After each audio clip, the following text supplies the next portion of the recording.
descend on Sodom and Gomorrah brimstone and fire from the Lord out of heaven.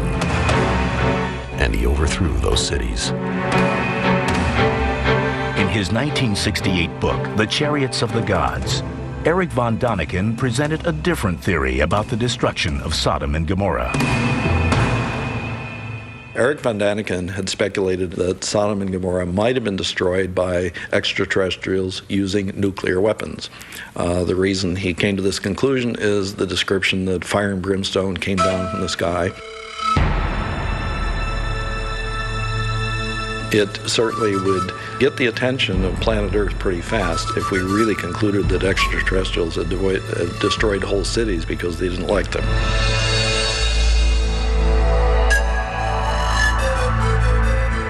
However, there are other theories about the destruction of these cities. Some believe the story may have been used as a mythological warning, a lesson passed down through the millennia to reinforce the importance of piety. God removed these Sodomites and the citizens of Gomorrah from existence, and that's what the text talks about. Fire rained down from heavens and wiped them all out. The text tells us that when a human civilization becomes reprobate, they can't be saved. The other way to look at Sodom and Gomorrah is that if the towns ever actually existed, and if those towns were destroyed, were almost certainly destroyed by some natural means. It's such a metaphor for a religious idea, that is, man was evil and deserved to be punished for his iniquity. Archaeological evidence has emerged that sheds some scientific light upon this ancient story. Archaeologists, in looking at the southeastern plain of the Dead Sea, have located approximately the right place where we would expect to see cities of Sodom and Gomorrah.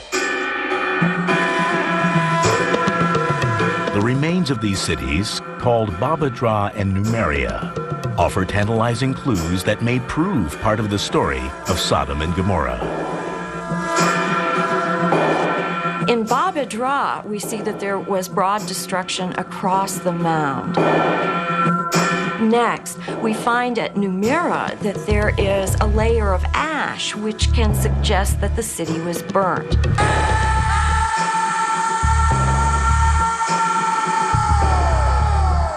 But the cause of their destruction still cannot be scientifically proven. And therefore, what or who caused it remains open to speculation. The bigger issue is whether or not extraterrestrials are so much involved in the development of life on Earth that they in fact would destroy a whole city or perhaps a whole group of people.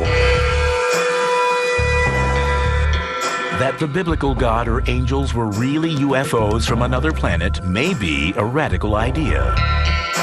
But it's possible that modern-day theorists aren't the first ones to suppose this extraterrestrial angle. In the 15th century, artwork portraying biblical scenes began to emerge, with mysterious saucer-shaped objects seeming to hover in the sky. I find that the Renaissance artwork itself is very intriguing just all by itself. You've got these images of UFOs with the Madonna image and scenes of Jesus on the cross.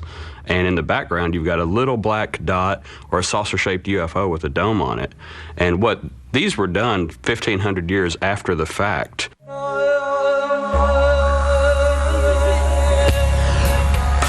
It's a matter of a Rorschach test for the observer. You place attributes onto those paintings and drawings and artwork. They may be hats, they may be crockery or saucers or other things of that shape, but not necessarily flying saucers. But more and more, people seem to believe that UFOs are real and are alien. Even organized religion hasn't completely closed the book on the extraterrestrial possibility. The Vatican has made a statement that said that they are not to be feared and not to be demonized. Monsignor Corrado Balducci, who's a consultant to the Vatican, has been on Italian television several times saying that he believes UFOs are real and that they are extraterrestrial. If these theories are proven true, what might the future hold for Western religion? Western religion would change completely if extraterrestrials were proved to be real. It would change all the stories in the Bible, and it would change how we thought about the Bible, because a highly technological extraterrestrial may provide some explanations for some of the miracles that happen in the Bible. But in the absence of hard evidence that either proves or disproves the existence of UFOs, belief in the UFO phenomenon is based mostly on faith, much the same basis as a belief in God.